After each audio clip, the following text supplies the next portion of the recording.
رسول الله صلی الله علیه وسلم ورته فرمایل چې الحمدلله نحمده ونستعينه ونستغفره ونؤمن به ونتوكل عليه ونعوذ بالله من شرور أنفسنا ومن سيئات أعمالنا من يهده الله فلا مضل له ومن يضلله فلا هادي له. ادمګر ورته چې ته بیا وای رسول الله صلی الله علیه وسلم دا الفاظ ورته بیا و چې بیا وې ادمګری عمره وخت کې وې چې لا اله الا الله محمد رسول الله. ما دې په خدای قسم ما دنیا لیدلې ده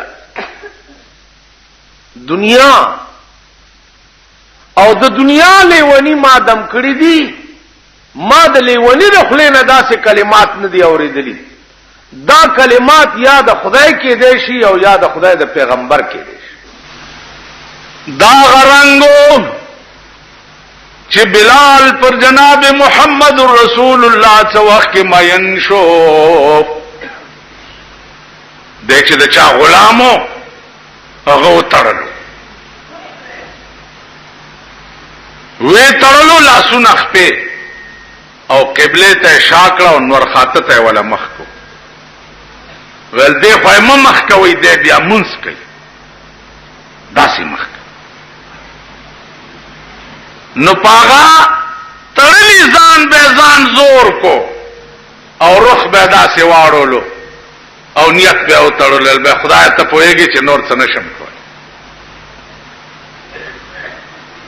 خپو کې ولا پړی واچولو د مکی په دا ګرمو شګو راخ کو چې د ملا غوخي په شګو پورې پاتې شو. ول توبه او باسي د محمد عربي نه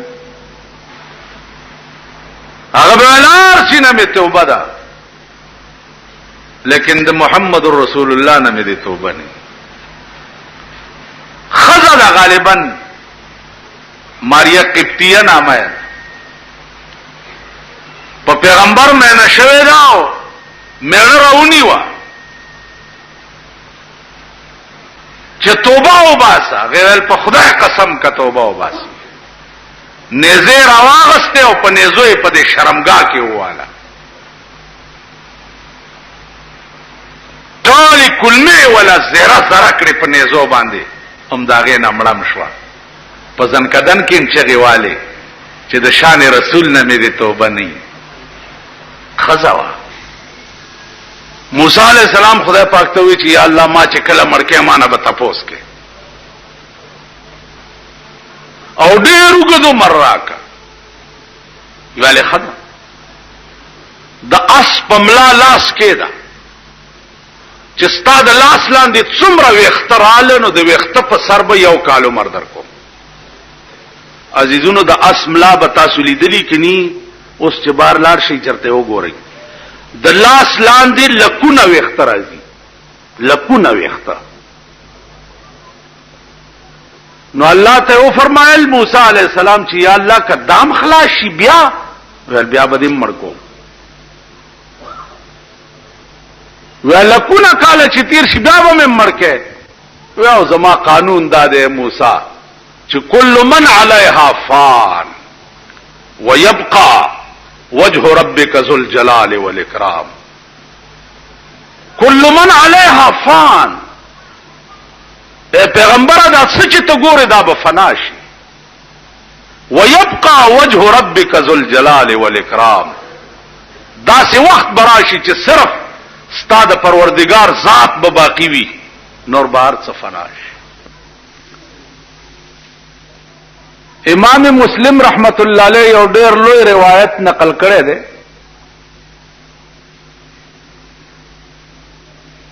چې یو سړی هغه یو کم سل قتل کړي او یو کم سل قتل پس دتا سوچ ورغه چې او ظالما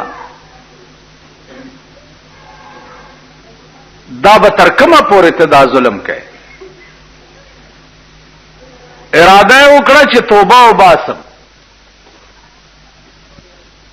خو چرته خلق پکار دی چې داغي په لاس باندې زه د خپل ګناه اعتراف وکم او توبه وباسم. پلار روان دی، اوس یو شیخ پلار مخ ته ورغلی دی، ورته حضرت زه خو یو کم سل قتل می کړی دی او اوس توبه وباسم. شیخ ته بنده کړی دا، ورته ظالم استا توبه کم ځای کې قبلي ورکشه مخنه می پناشه. دې سړی ورته وی چې خدانو دا یو پکې کم ولې دی بیا چې پورا سلې کبا. شیخ نیم دا سټوالو مړې کو پلار روان دی، نو بیا وسړ کې وای چې یا الله دا یو ظلم خو اوس بلمو سهل الله ورته په مخ راغلي دي نیکان او بزرگان، هغه ته السلام علیک وعلیک کړه دی. دا خبره ورته کړی ده چې حضرت ما فل قتل کړي، یو مې وسکو او اوس مې دا نیت ته چې زه توبه وباس. هغه ورته ویلي چې دا الله رحم او کرم چې دی هغه ډېر وسیع دی او ستا توبه به بالکل خدای قبول کړي. هغه بزرګانو چې دې سړی ورته وایي چې اوس مې اراده د توبه وکړه، ویل هغه مخامخ د نیکانو کلی دی، دې ته ورشه پاک خلق پکې اوسېږي، هلته توبه وباسي خدای به قبول کړي. چې دی روان شو لاره کې ولا مرګ راغی او ساعت قبض شو. ساچې ته وطن د سینه د هغه نیکانو د کلی طرف تکړه چې خدای ته په پوهې چې ما خو اراده د توبې کړې وه، اوس مخکې ته پوهېږه او ستا کار دی. چې ساعت وته د رحمت او د غضب ملایکې ولا رالی، د غضب ملایکو وی چې روح وروسي جین ته سل قتل کړي، د رحمت ملایکو وی د اراده د توبې کړې وه، مونږ روح علیین ته وړو. د دواړه قسمه ملایکو په جګړه شوه، چې په جګړه شوه الله ثالثي وکړه منځ کې چې جګړه مه کوئ. دا سړی وګورئ چې د کم ځای نه را روان دی، د قتلونو ځای تر هغه ځای هم لار ناپ کوي، او چې کم ځای ته روان دی تر دغه ځای هم لار ناپ کوي. که د نیکانو کلي ته نږدې وي نو د رحمت ملایکې دی یوسي، او که د قتل ځای ته نږدې